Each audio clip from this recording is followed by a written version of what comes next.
Well, hello from Franklin's Gardens, Northampton, where Ireland have secured their place in the quarterfinals of the Women's Rugby World Cup. Ireland beat Spain 43 points to 27. And well, they were made to work for it. Anna Caplice is here. Anna, we're once again in our little place in the media room in Franklin's Gardens. What are your initial thoughts on that? Oh, I think initial thoughts is that when we saw each other last week, we were very elated. We were buzzing. We were absolutely buzzing. So the buzz, there's not as much of a buzz now this week for a number of reasons. You know, last week was very emotional. Their first time back in the World Cup. You know, that task is done now, so they didn't have that for this week. There were a lot of changes. There was, lots of momentum shifts in that game. So it was like, for a neutral, a brilliant game. That's exactly what you want. And for Irish fans, it was very nervy. So, it's that they're my initial thoughts, but also tick WW. Exactly. Yeah. They are into that last eight. Before we get into it, just a reminder that rugby coverage on Indo Sport is brought to you by Energia. Energia sponsors rugby in Ireland at all levels. The Energia Rugby for All initiative supports inclusion and welcomes everyone of all abilities to participate. To learn more about Energia's rugby partnerships and their exclusive home energy offer for rugby fans, go to energia.ie/rugby. I mean, as you say there, for the second weekend in a row, they got a bonus point win. For the second weekend in a row, they racked up a record points tally. There were the 7 tries.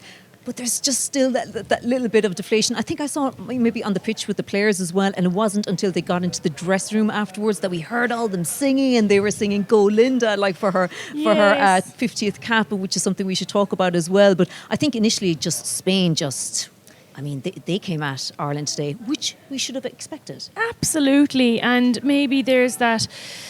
Were we thinking that Spain had maybe slipped down the rankings, or there was that kind of, a sense that they may have regressed compared to Ireland's progression? But that also came from the chat from within Spain's camp. Lourdes Alameda said, recently that she felt like this current Spanish team would not beat a Spanish team from 4 years ago. That's so right. She said that. So was it a tactical thing to put out there? I don't think so. I don't think that's they're the mind games that they're up to. But they certainly felt like they weren't the best they ever could be in preparedness, like themselves. So, but then again, we would never have predicted. The last 2 times we played Spain, you almost, because of, world rankings and previous encounters, etc., you might have thought that we would have beaten them easy the last 2 times. But we lost to them in the qualifiers, and we scraped past them in WXV. So, but I do think that the Irish squad did have that at heart. Like, they know that Spain are just workhorses and they'll keep going exactly like they just did in Franklin's Gardens today. Did Scott Bemand make too many changes for this game? In the press conference, in the mix zone afterwards, he was asked about it, just about those changes, and his response was bonus point win, record points tally, and that was it. But, when they got level that time, I was thinking, because it was the first time this front row started together, a game together, the first time the back row started a game together as well. Yeah, I know. And you might think that, if the result had swung the other way, you would have said, yes, it was the wrong decision. However, here we are, exactly like Beeman said, a bonus point win. But also, there's a long game here. You have to make those changes. And not just from the physical, fatiguing aspect. There has to be that trust given to the players that is so valuable, that if you call on any of these players again, when you call on these players again, whether that's next week, whether that's the week after, and we've qualified for a quarter-final now, which is huge, and that was the first thing to achieve. But in terms of those players' game times, they'll all want to, do better and, get those pieces right. And now they've got more homework to do, whereas you could have gone with the same, team as last week, tried to iron out the things that you might have, found difficulties with last week. But that's an easier thing to do. And they might have got, who knows, because especially how Spain played, they might have stretched ahead or got more points or might have had a more convincing win. But then you're losing that element of trust that Scott Bemand has given to those players, and I have to commend them keeping their head and being able to swing those massive waves of momentum that Spain were putting together. Ireland kept the head, and I really remarked that. I thought that was really commendable from them. definitely. And like we have to say that Scott Bemand did not make mistakes that other head coaches have made with going with the same team during the tournament, and it was sticky out there at times, absolutely. But as you say, it all kind of builds competition, all the rest before the Black Ferns game as well next week. The fact that I think there might be 5, including obviously Aoife Wafer, who haven't yet had game time. So he is spreading that amongst people. So I'm just a bit worried in terms of like next week, they'll move. The same team hasn't started. We know he has never named an unchanged team since taking over. It's just that little bit of cohesion, a little bit concerned about.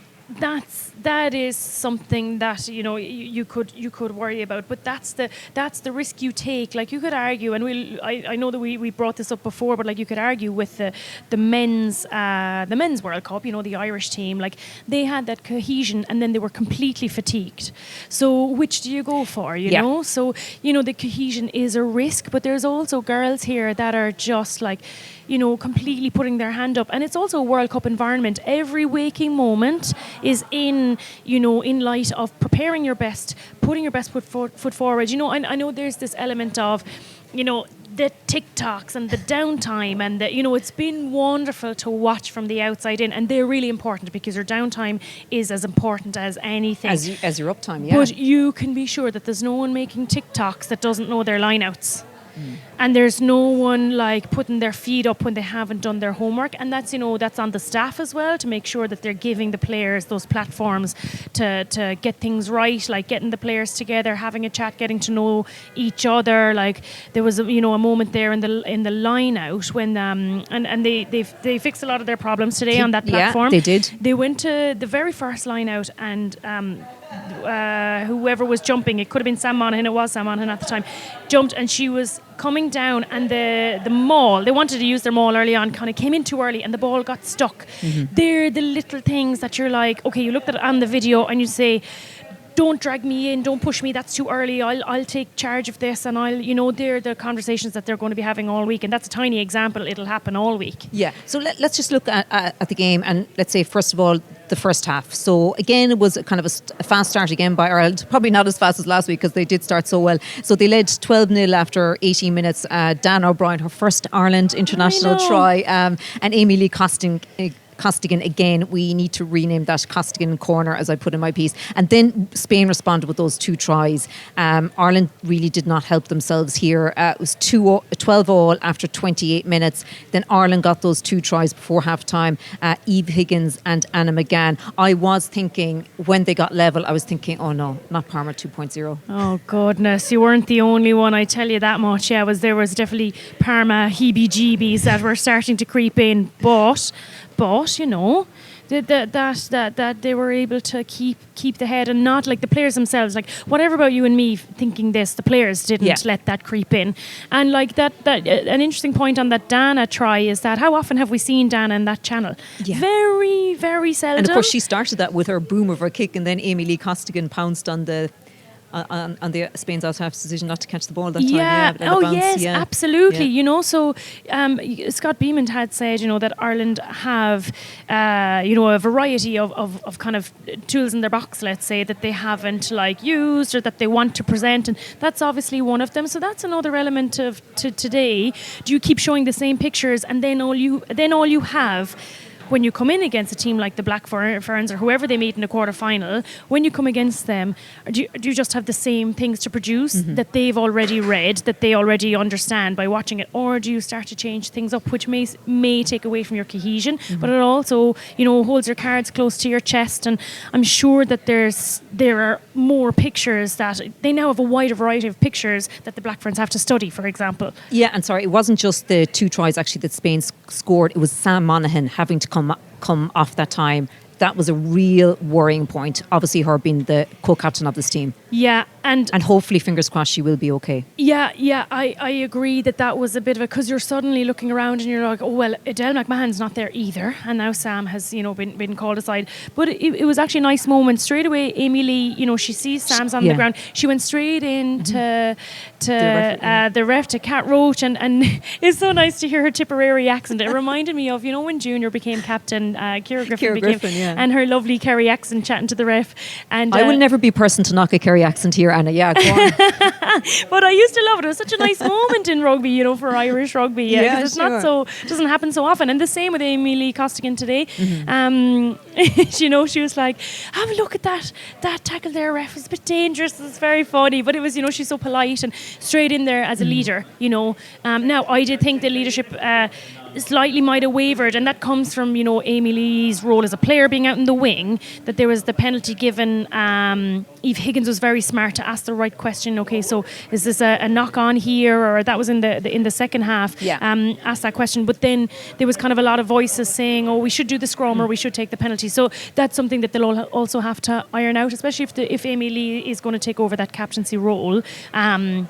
Who is getting the message into the ref if Amy Lee is still going to be on that wing? Yeah, but what about the Ireland defence? I think especially with the concession of that first try. I suppose we saw it at times last week. Ireland's defence got too narrow.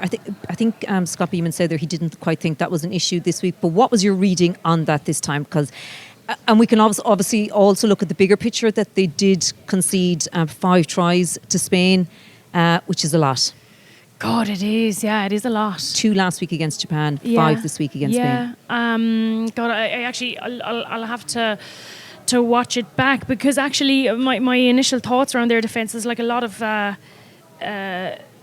it's so costly around that. So it was a lot of Spain come into, you know, and they're on the try line and they're on Ireland's try line, camped there, and they just keep picking and going and picking and going, and they've got some massive front rows that you can't just go one against. You have to go 2 Double. against, if not a third against. And that's constantly just drawing them in. And Spain had that really lovely like image of all the backs sitting in behind the ruck, and then they would just swing to the right or the left. Like, you don't often see that, like those kind of decisions. You might see it with 1 player or 2 player, but just to have, and that, you know, all of the players in behind the ruck, that obviously left whoever was outside in terms of Ireland's defence a little bit maybe not as urgent to get to pull the girls out, because the image in front of them hadn't been presented yet. So I thought that was really smart from Spain, and actually something that we should probably see more of in rugby. Yeah, interesting. Yeah. So in general then, obviously in the second half, for the second weekend in a row, Ireland conceded a try kind of at the start of the second half. Grace Moore got 2. They you know, Ireland did keep responding. Spain got a 4th obviously as well. Then they got the 5th, and in between that, Anna McGann got 1 on the hour mark. Overall, as you say, you know, Ireland are into quarterfinals. It's a bit more flat compared to last week. What is your biggest concern?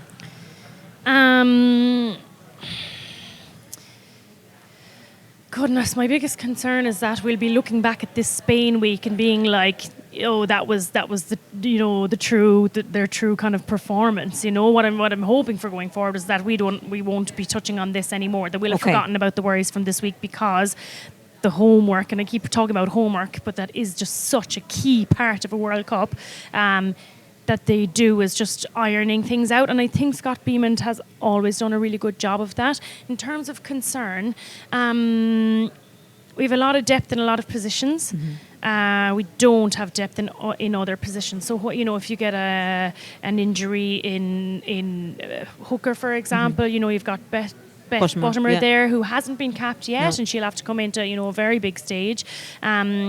Dan O'Brien, you know, if she picks up a niggle, what, you know, how will that unfold? You've got Enya there who did a good job, but just doesn't offer the same, you know, and you wouldn't expect her to. She doesn't get the same game time either. As well. So, but is she the natural 10 cover? Like, I'm not sure, and I'm not sure. Like, she does bring that nice playing element with ball in hand, but in terms of that kicking territory, like that. You'll have to, if something happens to Dana, you almost have to forget about that element of it. You've got Stacey Flood there, who's got a great boot on her and able to spot some space. So it's just a matter of changing the pieces. But I think that's probably my concern coming into the third pool game and then a quarter final. Yeah, we spoke about this before we started recording. You know, so obviously their opening game of the World Cup last weekend was such a high. We spoke about the come down and how important it would be to manage that for the players afterwards. We know it's coming down the line. No matter what anybody says, and if they say we don't have an eye on the Black Ferns game, I don't believe it. So managing that, is it hard for players? Remember, this is the first World Cup for all of them besides Kleena.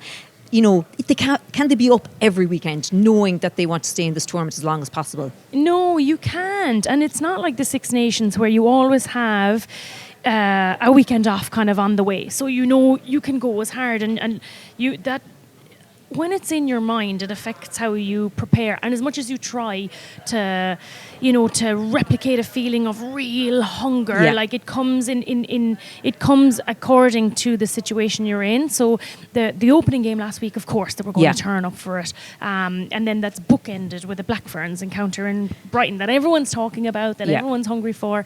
And then in the middle is this. So if in terms of producing like 3 high weeks, that's really costly emotionally and physically as well. So you have to manage all that as well, don't you? Yeah, absolutely. And like we spoke about it, didn't we? The come down from last week. So maybe this is still part of that come down before ramping it back up again, into next week. So I think we could look at it and be kind of like kind of worried. But there are so many positives to take. Yeah. And what would be the biggest one for you? Just that the kind of the auditions are done now, I think, in terms of like now I don't know what the answers are, but the auditions are done, and there's a lot of girls that put their hand up for key positions. Yeah. What about Elle Perry? She got player of the match today. 20 successful tackles, just behind Claire Bowles with 22. She got player of the match. It was just her first start for Ireland as well. Yeah, what a story for Elna Perry, and like for someone to come in so late. And I think we touched on this last week as well about like that comes from Scott Bamand's intel and relationship, like previous relationship with the English squad, that he knew that someone like this, like what a call from him, to like, oh, I know someone who could fill this role, and like look how she played today. So that's another kind of trick move that Scott Bemand has pulled off, and like fair play to her. And again, like we spoke about it last week, her young kid Bert, who was there, I think was in the dressing room as well, but Scott was saying, oh, amazing. And like he was there for her. Like what an amazing image of like women in sport, that she's a young mother who actually thought, she's like, oh, I'm not going to go back to rugby after, and she had her baby and she went through all those all that time, and then she was like, no, I will go back to rugby, and she's just won player of the match for Ireland in a World Cup. Like like that is just in itself an amazing, inspiring story. It is for mothers who think that maybe their time is up when they're if they're playing elite sport. Like you can come back 100%. Who else impressed you today, and who from the team that started today, if we're going to look ahead, who made a case to start next week, who perhaps didn't start the game against Japan last weekend? I'm thinking through now who else. So like sorry, do you think Elle Perry should start with next week? Oh God, she's certainly put her hand up. Okay, it could be a good start, especially the amount of work she got through. Like you could give the impact role then to, well, I'm about to say Niamh O'Dowd, but Niamh O'Dowd has been so outstanding.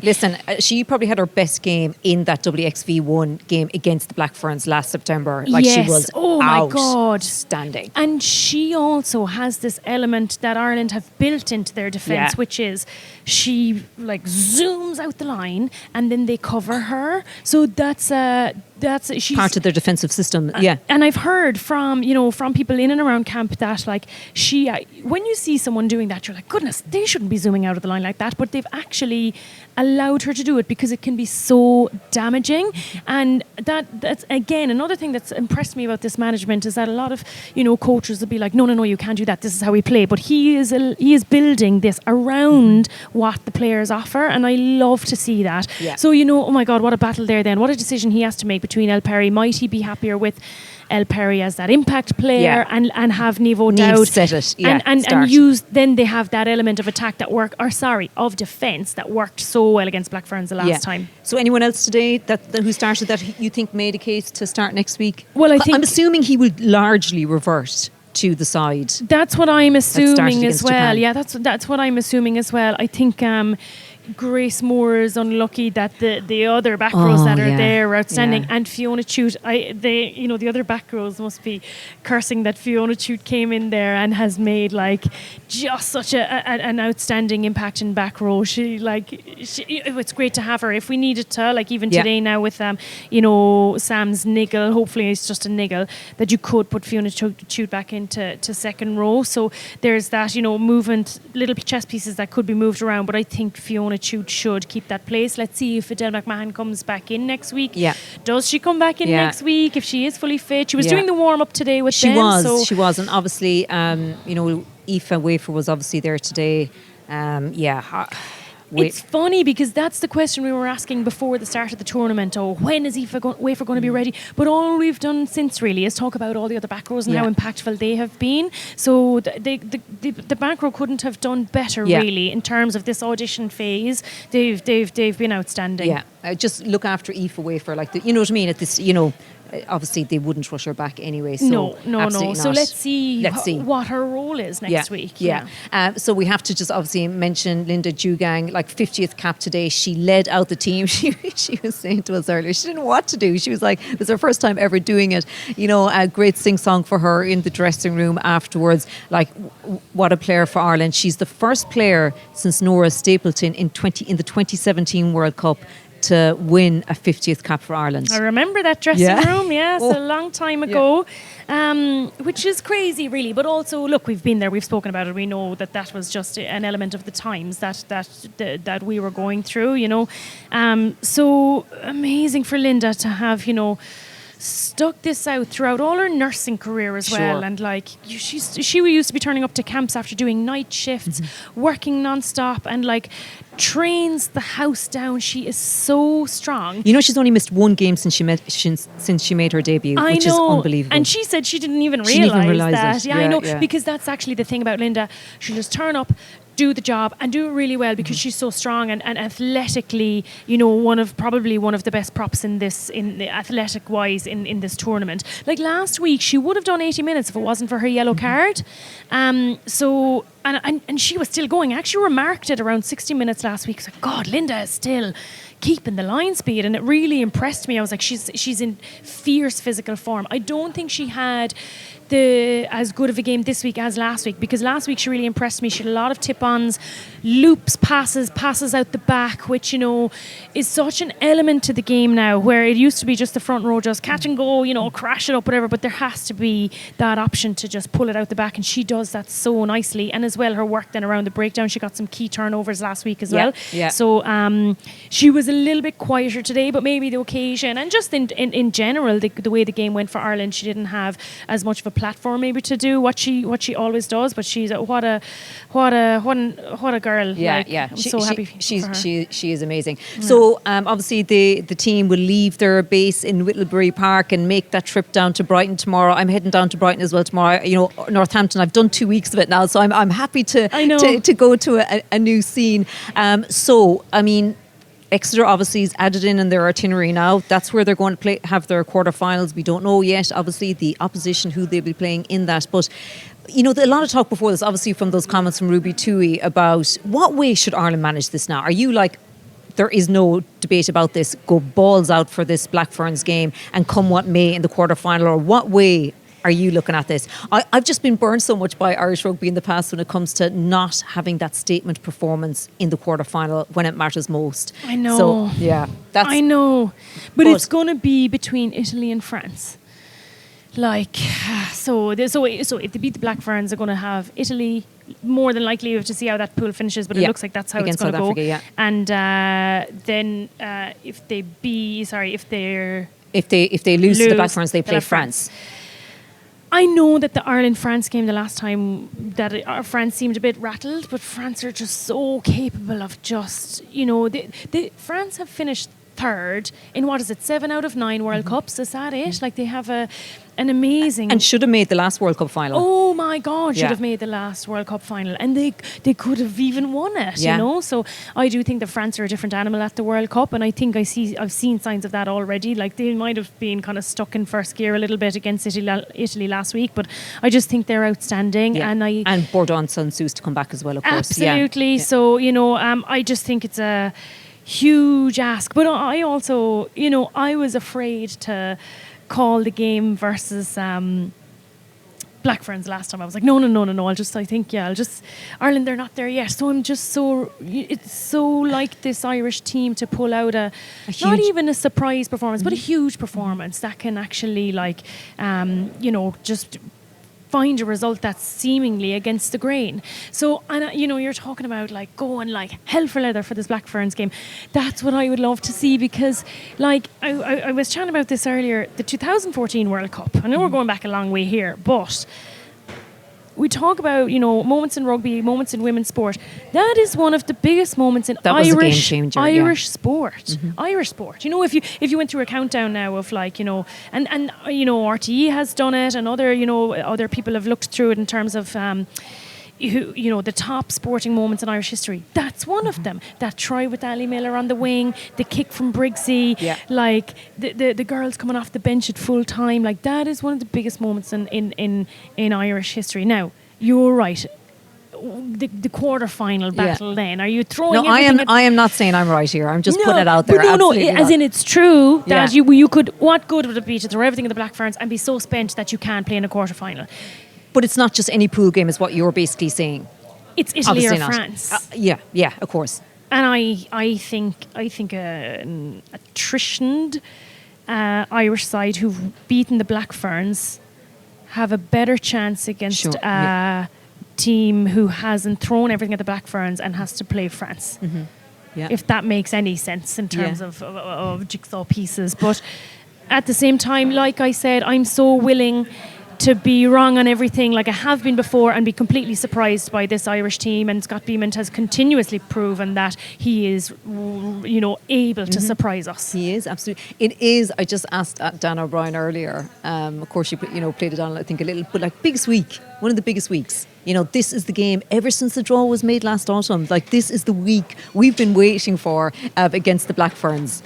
We're here now, finally. This is it. You're right. And also this Brighton element. Oh, go on. What's the Brighton element? The Brighton element of rugby upsets. South Africa, Japan, 2015. Yes.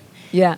Bye. How could? Yes, of course. Yeah. So, it's just such a romantic thing. And also, I don't know anyone who's not going to be there.